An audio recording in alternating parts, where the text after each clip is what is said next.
So with my music and stuff, you know, I was really interested in telling people how to like go about like doing their own thing, starting their own clubs, making their own labels, just trying to do it, because I understood that intuitively that everything's an ecosystem. There would never be an Anton record store or Anton club that just waits and opens up one day every 2 years when I come through or something.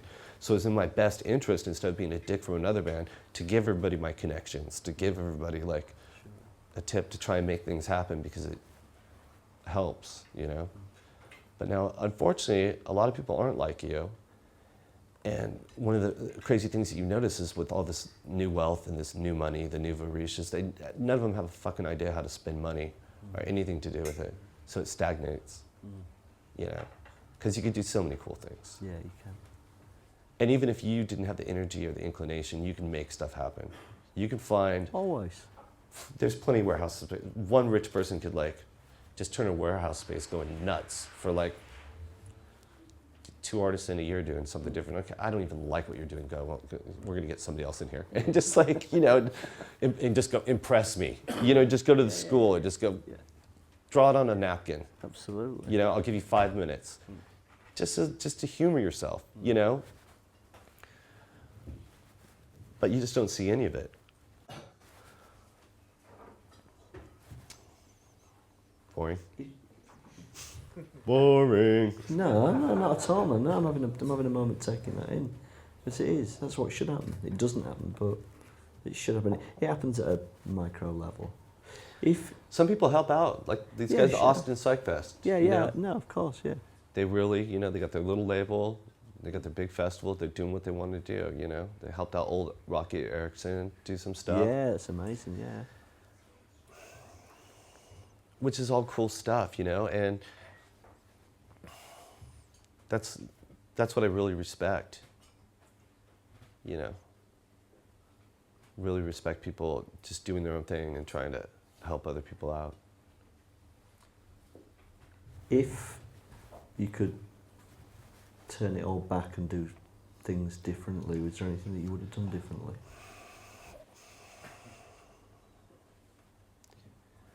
See, that's a better question than a lot of people when they get into addiction and stuff. They go, man, I just want my life the way it was before I got into this mess. And that would lead you physically right back into the mess. Sure. If you just rewound the tape. Yeah. You phrased it in a better way. What different path would you take?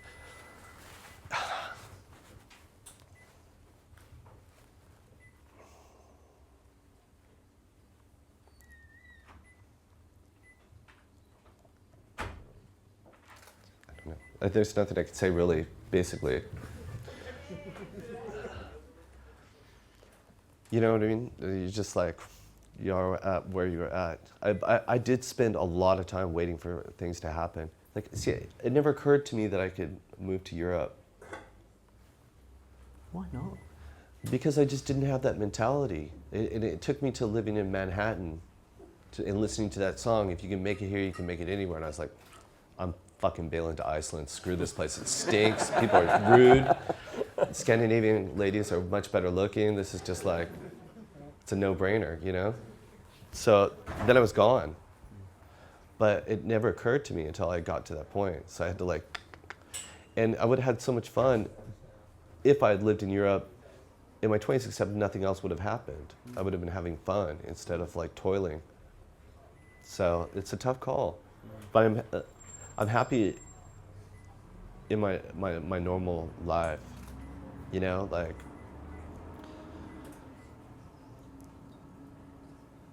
You know Philip John at all? I do. Okay.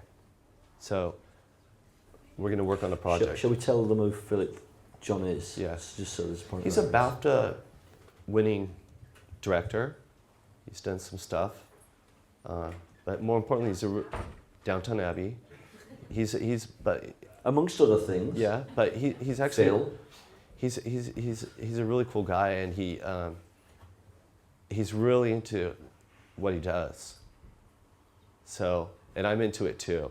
So this time he wants to do a movie, which is essentially a Scottish road trip, as he likes to call it, about two, like, kind of, I still can't make out what it's about because we're making it up, but it's kind of like these two brothers, you know, one stays at home and the other one goes away and is successful, and the one guy's a force of nature and he never leaves his hometown. So they've got some bad blood, so they get together and try and work it out and go on this road trip up to the islands in Scotland. And so I get to make up all the incidental music and create this guy's a musician, and create his musical persona besides all of it. So we were supposed to do this in August, and it got pushed back. So when I came home from tour, I was like, ugh, you know what I mean? Mm-hmm. So then I recorded an EP, and then the guys at Finders Keepers said, we want to do a compilation of, you know, you could pick anything that we've released in 20 years. And I love Andy Vodal, you know, he does all kinds of cool, he's got great taste. Like his records, not only is it like this kitschy cool thing and he's got this Bollywood thing, it's like there's quite often really good tracks on it. So he's got a really good ear. Anyways, he goes, just pick anything to cover you want. It's gonna be like people from Stair Lab and blah, blah, blah, and Jane Weaver and blah, blah. It could be anybody. So I go, I wanna do this guy, this Papa Cosmic, this William Sheller song. And then I was like, but we can't figure out the lyrics. And he's like, he's singing in Greek or something, I don't know. You know, turns out we figured it out. He's singing these names of black flowers in French, like Latin names in French.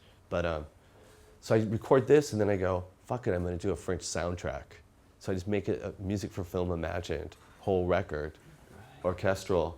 And so I'm doing this cover song, and then my wife gets all jealous, and she's like, screw this Tess Parks girl that you want to work with. Why don't you sing with Soko? Who's this like French actress, musician in LA and all this stuff. So I just hit her up on Twitter. Do you want to do this? She does it. Get her a studio, long distance. So it's interesting, the new media working, you know? Absolutely. Working over the internet, but hire a studio, just give directions.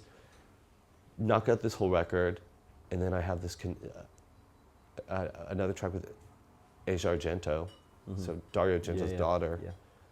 So it's great. Then I bring this Canadian woman over and recorded a whole nother record. So that's what I did like in a month. That's phenomenal work rate. Yeah, but I want to like leave like this crazy messy trail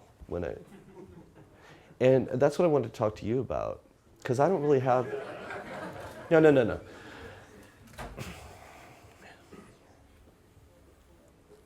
I'm not talking about midlife crisis. When you when you had reached a certain age, did you feel like you just wanted to do more with your life, even more? Oh yeah, of course, yeah. It's not just a sense that, okay, one day I won't have the energy to do this anymore. So you're 67, you were born? I'm like Rucker Howard in that Blade Runner. I want more life, fucker, you know? Yeah. Oh, absolutely, yeah.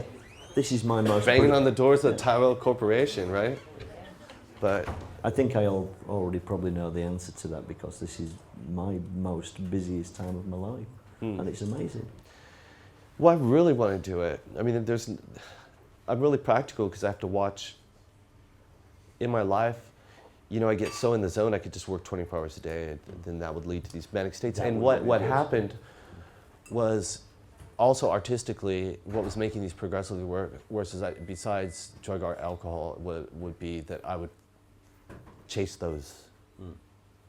I would love the feeling. Yeah, cool. And in that, I wanted to touch on this. I could relate to Rodin, the sculptor. There's like this fire in my head, and it's have you ever seen one of these electron shots of like a virus hitting a cell, and it shows you where there's fingers where your neurons actually hit these chemicals. Well, this fire in my head, there's these sounds and these things that only these movements or these things can actually scratch that itch.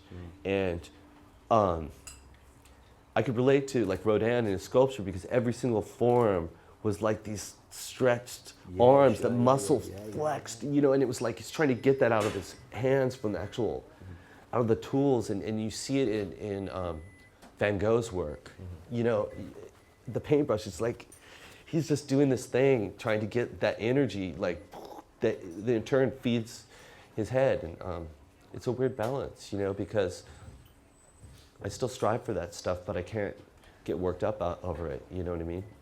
I can't let myself, like, get nuts that way.